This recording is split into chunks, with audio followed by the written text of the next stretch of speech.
Buenos días. Cuando estaba el pastor Ángel en la introducción del culto y estaba comentando el pasaje este que todos conocemos de Juan 3:16 y que dice, porque de tal manera, el pastor estaba de alguna manera comunicando o tratando de explicar ese de tal manera. Y cuando él estaba comentando eso, a mí se me venía a la mente que hay algo en el mundo que está muy de moda y que se llama inteligencia artificial. La inteligencia artificial supera con creces a la del hombre. Entonces, cuando él estaba comentando ese de tal manera, que no podemos entender, de tal manera amó Dios al mundo, pues a mí, insisto, me venía a la mente que no hay mente humana, ni tampoco hay mente artificial que pueda entender la grandeza del amor de Dios. Y esa grandeza y ese amor es el que Él nos ha dado. Y dicho esto, bueno, pues hoy me gustaría felicitaros el Año Nuevo. Estamos a 5. Normalmente en estas fiestas, pues el Año Nuevo se felicita o 2 o 3 días antes o incluso antes, o 2 o 3 días o 4 después de haber acabado un año y empezado el nuevo. Así que me gustaría felicitaros este Año Nuevo con una reflexión basada en el Salmo 90. El Salmo 90. No hace falta que vayáis a leerlo, porque yo lo voy a leer de una manera parafraseada. Y para quien no entienda esa palabra de parafrasear o paráfrasis, bueno, la paráfrasis se puede hacer de 2 maneras. Una, interpretando el texto, cosa que yo no voy a hacer, porque quiero ceñirme a lo que está escrito, y la otra manera de parafrasear un texto bíblico es adaptándolo a un lenguaje, a un idioma más acorde con el que hablamos en la actualidad. Eso es lo que voy a hacer. Voy a leer el Salmo 90, insisto, no hace falta que vayáis, sino que lo voy a leer de una manera que todos la entendamos, porque hemos de reconocer que nuestra Biblia, que es la versión de 1960 de Reina Valera, es una Biblia muy poética y tiene un lenguaje de mucha cultura y es posible que muchas personas no entiendan alguna palabra. Bueno, pues para solucionar eso, yo lo voy a parafrasear, insisto, no interpretando el texto, sino modificando algunas palabras para que se entienda bien. Y dice así el Salmo 90. Señor, tú has sido nuestro refugio en todas las generaciones y desde la eternidad pasada hasta la eternidad futura, tú eres Dios. Haces que el hombre vuelva a ser polvo y luego dices, arrepentíos. Porque la vida del hombre es como lo que dura un sueño o como la hierba que crece y poco después se seca. Tú conoces todos nuestros pecados y nuestras maldades, y es por eso que nos destruyes a causa de tu furia y haces que nuestra vida finalice tan rápida como un pensamiento. Porque si los días de nuestra vida son 60 u 80 años, y en los más fuertes un poco más, aún así nuestra fortaleza es molestia y trabajo y pronto morimos. Nadie es capaz de conocer tu ira, ni tu furia, y mucho menos temerte en la medida que debes ser temido.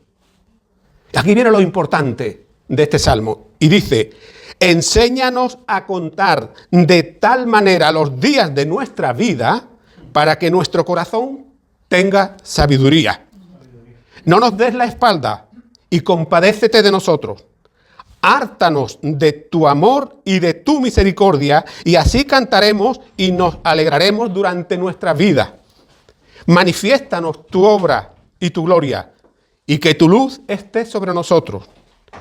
Y aquí acabo con esto último, y que nuestro trabajo sea aprobado por ti. Sí, Señor, aprueba nuestro trabajo.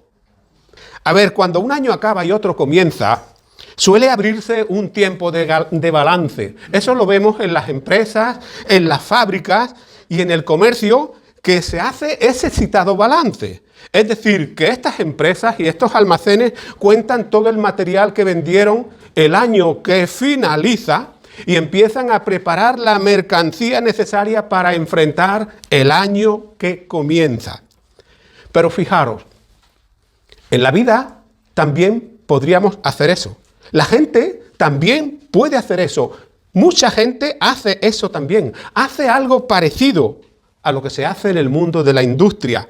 Es decir, que muchas familias, muchas personas cuentan los gastos que tuvieron un año y dicen, oye, este año no podemos seguir con este gasto que teníamos en el anterior. Hacen y cuentan los gastos que tuvieron un año y digamos que empiezan a programar los gastos y hacer planes para el año que está a punto de comenzar.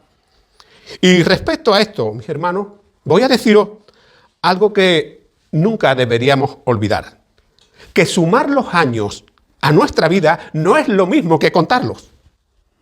Y no es lo mismo porque contar los años es comparar los unos con los otros y saber resolver los problemas que nos surgen en la vida. Por eso es la diferencia, que no es lo mismo suma años a tu vida, que contar los años de tu vida. Fijaros, la expresión que hemos leído en el versículo 12, que tal vez no lo hayamos leído de la manera que viene en nuestra Biblia, dice, enséñanos de tal manera a contar nuestros días para que traigamos a nuestro corazón sabiduría. Es decir, que es una petición a Dios que le hacemos, que nos inunde de su sabiduría y que nos dé la sabiduría para saber que esos días de nuestra vida nos van a traer o nos deberían traer o le pedimos que traiga a nuestro corazón sabiduría. Entonces, ese de tal manera, que es lo mismo que comencé al principio cuando el pastor Ángel estaba hablando, ese de tal manera amó Dios al mundo. Bueno, pues ese de tal manera, enséñanos a contar de tal manera nuestros días, quiere decir que hay varias maneras de contar los días y los años de la existencia humana. Y digo esto, ¿por qué? Porque contar los días según Dios no es solamente sumarlos para saber los años que tenemos. Ya tengo 80 y tantos años, 90 años, ya estoy a punto de cumplir el siglo.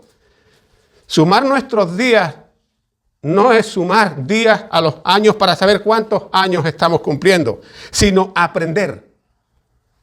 Mucho cuidado, aprender lo que el paso del tiempo nos va enseñando, porque el paso del tiempo nos va enseñando muchísimas cosas a nuestra vida. Ahora, según lo que Dios dice en este Salmo 90 que hemos leído, ¿qué deberíamos aprender con el paso del tiempo? Porque evidentemente este Salmo está ahí por algo. Este Salmo está ahí para enseñarnos algo y entre lo que está para enseñarnos, deberíamos aprender con el paso del tiempo qué es lo que el Señor quiere traer a nuestra vida. A ver, en primer lugar deberíamos aprender que la vida es muchísimo más corta, es infinitamente más corta que lo que imaginamos. La vida es más corta de lo que imaginamos. Eso es lo primero que aprendemos. Es más, considero que es más corta porque voy a insistir con lo que decía el Salmo, que son 60, 70 u 80 años, o en los que tengan más fuerza y sean más fuertes, 100 o 100 y poquito, no mucho. ¿Qué son comparados con toda una eternidad? Pues nada. Nada de los años que vivamos en esta vida, por muy larga que sea, es comparable a toda la eternidad. Enséñanos, Señor, de tal manera a contar nuestros días para que traigamos a nuestro corazón sabiduría, para ser sabios, para vivir esa vida corta o larga, según nosotros, sabiduría para vivirla. Muchas personas hicieron o inventaron grandes prodigios e hicieron grandes descubrimientos y muchos de ellos ni siquiera tuvieron el tiempo suficiente como para verlo acabado. Me viene a la mente, entre muchos que podría citar, pero para no hacer tan largo esta reflexión, me viene a la mente lo que le sucedió al arquitecto español Antonio Gaudí, que fue el que diseñó y empezó a construir la Catedral de la Sagrada Familia de Barcelona, pero murió repentinamente porque un tranvía lo mató. Y por desgracia este hombre no pudo ver su obra completa. Ahora, fijaros lo que dice la Biblia en Santiago 4, 13 y 14, en referencia a lo corta que es la vida. Fijaros lo que dice. Oigan ahora los que dicen, porque mañana iremos a tal o a cual sitio y estaremos allá un año, y haremos negocio y ganaremos dinero cuando no sabéis lo que pasará el día de mañana. Porque, ¿qué es la vida? En verdad es como una neblina que se aparece durante un tiempo y luego se desvanece. ¿Habéis visto la neblina cuando sale por la mañana? Cuando el sol empieza a apretar, se desvanece. Pues esa es la vida. Ahora, fijaros lo que también dijo Jesús en referencia a la vida. Así dijo Jesús: guardaos de toda avaricia, porque la vida del hombre no consiste en la abundancia de los bienes que posee. Y les dijo: la ganancia de un rico le había producido mucho, y este rico pensaba dentro de sí diciendo: ¿qué haré? Porque no tengo dónde guardar mis ganancias. Y dijo: esto es lo que voy a hacer. Edificaré grandes almacenes y ahí guardaré todo lo que he ganado. Y cuando esté todo metido en mis almacenes, entonces me sentaré cómodamente y me diré a mí mismo: alma mía, muchos bienes tienes guardados para muchos años. Así que reposa, come, bebe y alégrate. Pero Dios le dijo: necio, estúpido, esta noche vas a morir. Y con todo lo que has ganado, ¿qué vas a hacer? ¿De quién será todo lo que has ganado? Y Jesús acabó aquella historia, aquella parábola, aquel relato diciendo: así le sucederá a todo aquel que quiere amontonar riquezas para sí mismo, pero que es pobre para con Dios. Lo segundo que podemos aprender de este salmo es lo grave que es el pecado. En este salmo podríamos aprender muchas cosas. Y entre esas cosas podríamos aprender lo grave que es el pecado, nuestro pecado. A ver, según el Génesis, el libro del Génesis, primer libro de la Biblia, el plan de Dios nunca fue que el hombre acabara su vida en un corto espacio de tiempo. No fue así, sino que el propósito de Dios es que el hombre viviera para siempre. Pero, ¿qué fue lo que acortó esa vida? El pecado. El pecado acortó nuestra vida y nos trajo la muerte. Por eso, como dice la palabra de Dios, y bien dicho, la paga del pecado es la muerte. Ahora, fíjate que la duración de la vida, de nuestra vida, no es lo más importante. Eso no es la más importante. Casi todo el mundo quiere tener una larga vida. Larga vida al rey, ¿no? ¿Por qué? Porque que dure el rey mucho tiempo, ¿no? Eso no es lo más importante. Lo más importante es la calidad de la vida que vivamos, los años que el Señor nos permita vivir. Por ejemplo, ¿de qué sirve estar viviendo 100 años en una silla de ruedas? O ahí en una cama metido, o con una máquina enchufado. No es importante la longitud o la largura de la vida, sino la calidad de la vida que vivamos. ¿Y por qué digo esto? Bueno, pues digo esto porque aunque nuestra vida fuera corta, podría ser una gran bendición, no solo para nosotros mismos, sino para los demás. Pero esa vida debería ser vivida de una manera semejante a la que vivió Jesús. Esa es la calidad de la vida. Esa es la calidad de la vida. No vivir 80, 90, 100 o 100 y poquito de años, sino que los años que tengamos que vivir, los vivamos de una manera semejante a como vivió Jesús. Eso es calidad de vida. Lo tercero que podríamos aprender en este Salmo 90 es que la eternidad es muy importante.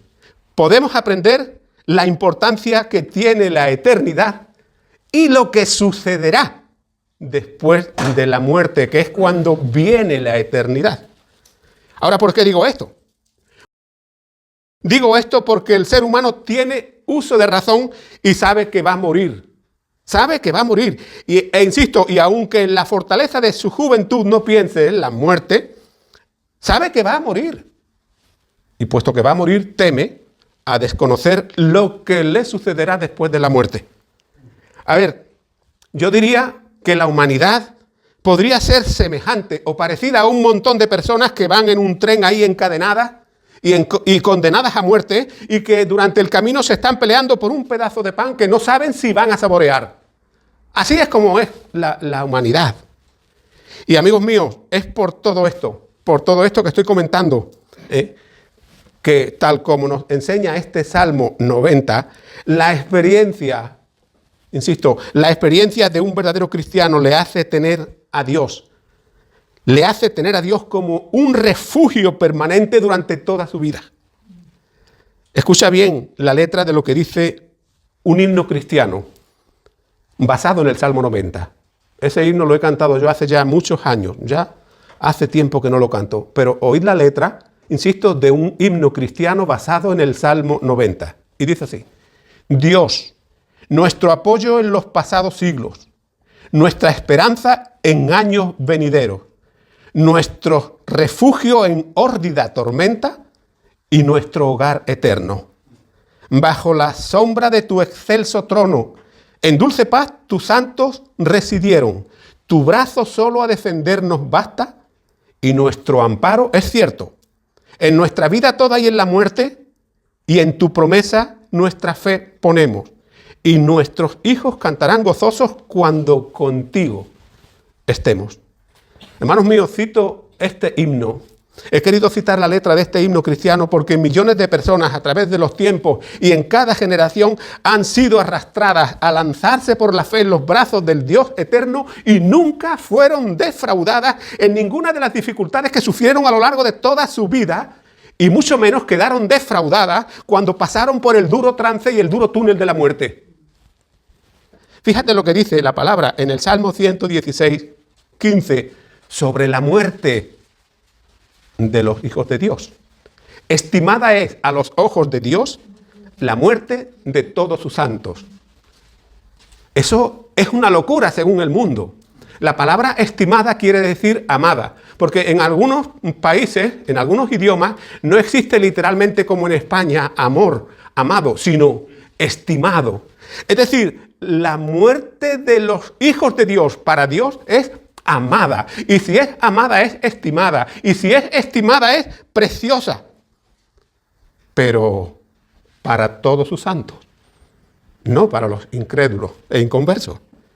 Lo cuarto que podríamos aprender en la lectura de este salmo es que el ser humano necesita arrepentirse de sus pecados y tener una genuina y auténtica conversión. Y hermanos míos, debemos tener una auténtica conversión porque el envejecimiento y el paso del tiempo, de los años, deberíamos tenerlo como una enseñanza que Dios nos da para que podamos ir preparándonos para esa vida eterna que el Señor nos ha prometido, que el Señor ha prometido a los que le aman, prepararnos para la eternidad. Pero esto no solamente lo decimos los predicadores, esto no solamente lo decimos los predicadores, sino que es la misma palabra de Dios, el calendario, aquí no hay ninguno, y el pasar de los años, que también lo dicen. Fijaros lo que dijo el profeta Amós en el capítulo 4 y el versículo 12 de su libro. Prepárate para ir al encuentro de Dios. Prepárate para encontrarnos con Dios, para encontrarte con Dios.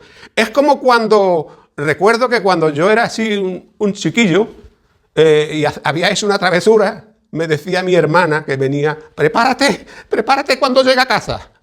Ver a mamá. Prepárate para el encuentro de tu Dios. Hay que prepararse para el encuentro con nuestro Dios. Es decir, que la advertencia que este profeta nos hace debería hacernos cambiar de actitud y para hacer una marcha más acorde con lo que creemos hacia la vida eterna y unidos a Jesucristo. Unidos a Jesucristo y sabiendo que Jesús es y será nuestro refugio, nuestro apoyo en los momentos peores y más difíciles de nuestra vida. La quinta cosa que podríamos aprender del Salmo 90 es el valor que tiene para Dios cada persona. Aunque esa vida en muchos pueda ser corta y en otros larga. Por lo tanto, mis hermanos, la vida deberíamos mirarla como un don de Dios.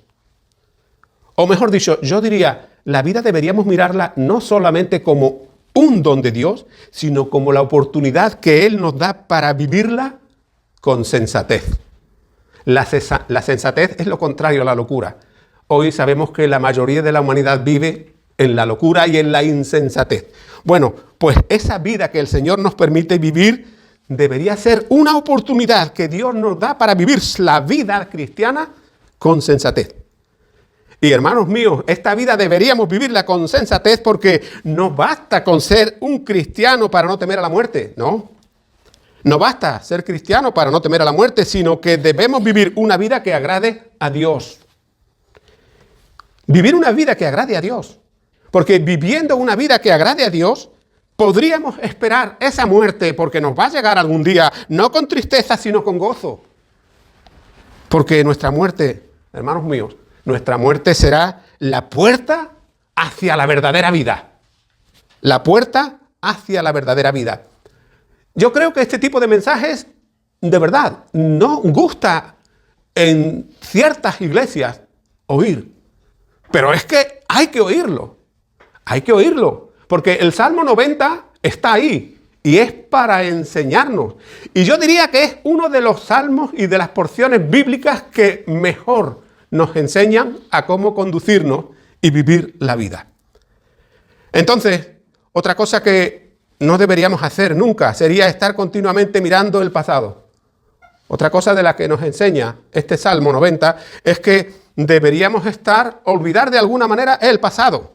No deberíamos estar continuamente mirando al pasado y lamentando, hay que ver lo que me pasó en aquel tiempo, lo que me pasó en el otro tiempo, sino que como dice la Biblia, no mirando al pasado, sino que como dice la Biblia en la carta a los Hebreos, deberíamos ir corriendo con paciencia esa vida que Dios nos ha puesto, esa carrera que Dios nos ha puesto por delante. ¿Pero cómo?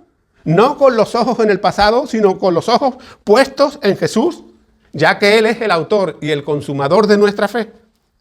Y hermanos míos, deberíamos mirar hacia adelante y no hacia atrás, porque contar nuestros días y nuestros años no es estar día tras día y año tras año y mes tras mes, digamos, lamentándonos de nuestro pasado, sino mirar hacia adelante y aprovechar el paso del tiempo para dejar una buena huella en el mundo, mientras que entramos en la vida eterna. ¿Pero por qué digo esto? Pues lo digo porque para Dios ahí radica la verdadera experiencia cristiana. Porque la experiencia cristiana no es venir un domingo, cantar, alabar, orar, hacer 4 o 5 actividades en la semana. No, la auténtica experiencia cristiana reside en vivir una vida consagrada a Dios. La sexta cosa que podríamos aprender de este Salmo 90 es la urgente, insisto, la urgente necesidad que tenemos los cristianos de enderezar nuestra vida. El que tenga que enderezarla. Yo siento que tengo que enderezarla. Y mucho. Cada uno sabrá lo que tiene que hacer y lo que tiene que enderezar. O si está viviendo en la perfección para Dios. Insisto, la sexta cosa que podríamos aprender del Salmo 90 es la urgente necesidad que tenemos de ordenar y enderezar nuestra vida. Por lo tanto, mis hermanos, para que seamos totalmente felices y tengamos una existencia bien aprovechada, nuestra vida debe ser ordenada y preservada del mal. Pero fijaros en lo siguiente, que el propósito de una vida abundante debería estar fundamentado en 3 importantes súplicas.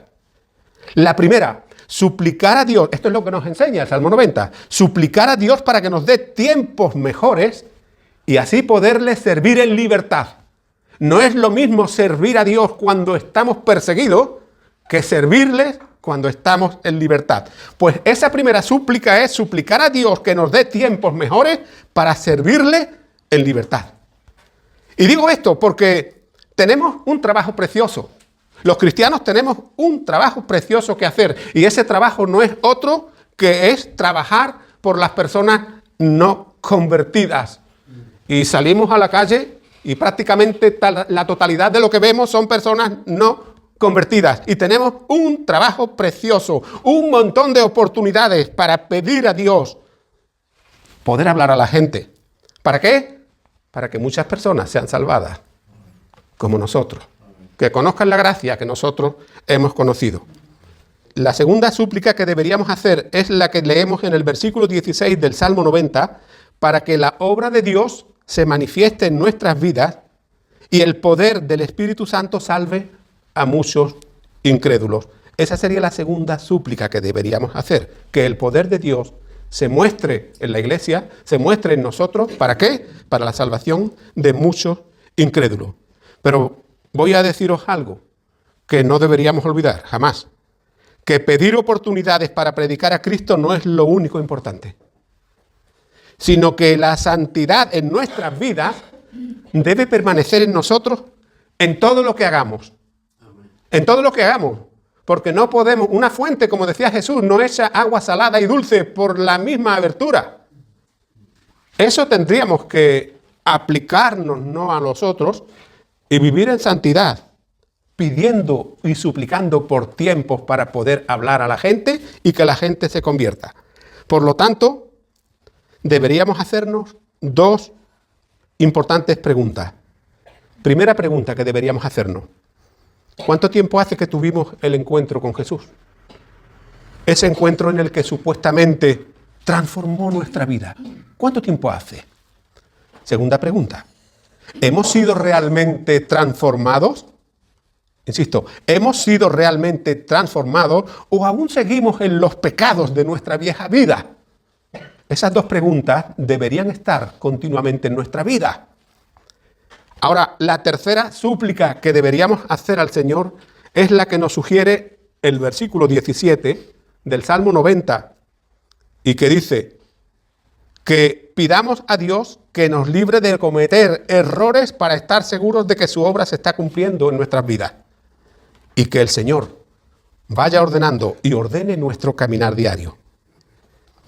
Tengo que decirte que escuche con atención lo que nos aconseja Proverbios 4, 26 y 27. Escucha con atención. Examina la senda de tus pies para que todos tus caminos sean rectos. No te desvíes ni a la derecha ni a la izquierda y aparta tu pie del mal. Pero os digo algo más, que en cuanto a esta tercera súplica que deberíamos hacer, también deberíamos saber lo siguiente. Dos cositas. Primera, que somos nosotros, con la ayuda de Dios, evidentemente, pero somos nosotros quienes tenemos que rectificar lo que estemos haciendo mal. Porque no es decir, Señor, quítame del vicio quítame del orgullo, quítame del rencor. No. Eres tú, si has nacido de nuevo, si has recibido la vida de Dios, quien con su ayuda combates al orgullo, al error, para que no salga ese viejo hombre. Segundo, que Dios debe aprobar y bendecir todo lo que hagamos. Todo lo que hagamos. Y por último, y antes de finalizar esta reflexión, me gustaría comentar muy brevemente una parábola que todos conocemos y que el Señor nos contó en el Evangelio de Lucas. Así dice el capítulo 13 de Lucas y los versículos del 6 al 9. Dijo Jesús esta parábola. Un hombre tenía una higuera plantada en su viña, y como cuando fue a buscar fruto no lo encontró, dijo al hortelano: hace 3 años que vengo a buscar fruto en esta higuera y no lo encuentro. Y le dijo: córtala, porque está inutilizando la tierra. Y el hortelano, o el vendimiador, que yo he puesto hortelano, pero es el vendimiador, y el hortelano o el vendimiador le respondió: Señor, déjala este año, y yo cavaré alrededor de la higuera y la abonaré. Y si diera fruto, bien, y si no, la cortaré el año que viene. El capítulo 13, del 1 al 5, antes del 6, antes de comenzar la parábola, en esos 5 versículos, el Señor recibe la noticia de que algunos galileos, judíos, habían muerto por culpa de Herodes. Habían muerto por culpa de Pilatos. Jesús recibe la noticia de que unos pocos de galileos habían muerto por culpa del procurador Poncio Pilato. Y les dice: ¿pensáis que estos galileos que han muerto eran más pecadores que el resto de los galileos? Y les dice: no eran más pecadores. Por lo tanto, por lo tanto lo dice Jesús, no yo. Por lo tanto, él dice por tanto, si no os arrepentís, todos pereceréis. Y es a partir de aquí, del versículo 5, que el versículo 6 comienza con la parábola de la higuera estéril que el Señor nos contó. Ahora, ¿cuál era el tema central de esta parábola de la higuera? Pues ni más ni menos que el fruto digno de un arrepentimiento genuino y verdadero que debe dar el creyente. Bien, esa viña representaba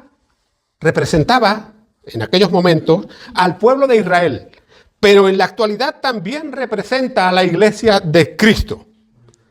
El dueño de la viña representa a Dios, el Padre. El hortelano o el vendimiador representa a Jesucristo. La higuera representa al creyente. Y los higos representan los frutos de arrepentimiento. Los frutos, esto es muy importante que lo entendamos, los frutos de arrepentimiento que el Señor quiere que tengamos, que el creyente debería tener. Ahora, Israel fue la viña que Dios plantó, porque Israel fue la primera viña que Dios plantó, pero no dio el fruto esperado. Y fue por eso que dijo al vendimiador, al hortelano, córtala. ¿Pero por qué pasó esto? Los judíos, mis hermanos, creían que por el simple hecho de que ellos fueran descendientes de Abraham, no tenían necesidad de arrepentirse. Y es por eso que les dice, si no os arrepentís, todos os condenaréis. Por lo tanto, mi querido amigo, mi querido hermano, todo árbol que no dé buen fruto, que fue lo que dijo Jesús en Mateo 3:10, debe ser cortado y echado en el fuego. Y fijaros, aunque es verdad que esta parábola, insisto, fue dirigida en primer lugar al pueblo de Israel, también hoy se aplica a la iglesia, se aplica a quienes decidieron entregar sus vidas a Jesucristo. Por lo tanto, si no damos los frutos que el Señor, frutos de arrepentimiento que el Señor requiere de nosotros, podríamos ser cortados. Podríamos ser cortados. Y por desgracia, mis hermanos, hay muchos que creen que con el oír un sermón el domingo, con leer la Biblia y con hacer otras cosas y otras actividades que se suelen hacer en las iglesias y en los templos, ya es suficiente, y no es así. Porque el Señor nos llama a dar frutos de arrepentimiento. Escucha lo que Jesús dijo en el Sermón del Monte, el Sermón de la Montaña, en el Evangelio de Mateo, y entre los versículos 16 y 17 del capítulo 7. Fijaros lo que dijo Jesús. Todo buen árbol da buenos frutos, pero el árbol malo da malos frutos. El árbol bueno no puede dar malos frutos, ni el árbol malo frutos buenos. Así que todo árbol que no dé buen fruto es cortado y echado en el fuego. Por lo tanto, por sus frutos los conoceréis. Ahora, ¿qué es lo que podríamos resaltar como más importante en esta parábola y que bajo ningún concepto deberíamos olvidar? Hermano, ni más ni menos que el Señor viene con la intención de cortar. El Señor viene con la intención de cortar. Palabra de Jesús, palabra del Señor. El Señor viene con la intención de cortar. ¿Cortar qué? Pues cortar la vida de quien diga ser una higuera en la viña que Él plantó, pero que no dé los frutos que el Señor espera de Él. Pero fijaros, aquí no estoy diciendo que un verdadero creyente vaya a ser condenado, porque yo creo que un verdadero creyente no puede ser condenado, ya que el Señor no revoca ninguno de sus dones y el principal don que Él nos da es el de la fe que nos da la salvación. No estoy diciendo aquí, mis hermanos, que un verdadero creyente vaya a ser condenado, pero sí podría ser cortado en un momento determinado de su vida que tal vez estuviera estorbando la obra de Dios en vez de allanándola. Por lo tanto, mis hermanos, el deseo que tengo para vosotros durante este año y todos los que el Señor nos dé en la vida es que demos los frutos que Dios desea de cada uno de nosotros. Los frutos, no actividades, los frutos que Dios desea de cada uno de nosotros. Así que Dios te bendiga, que Dios nos bendiga, que Dios nos guarde en todos nuestros caminos. Y sea que vivamos una vida larga o que la vivamos corta, estemos seguros de que estamos viviendo una vida que agrada a Dios por los frutos que Él permite que demos. Feliz y próspero año nuevo. Pero con Jesús en nuestra vida, que es como realmente merece la pena vivir los años de nuestra existencia. Amén. Amén. Amén.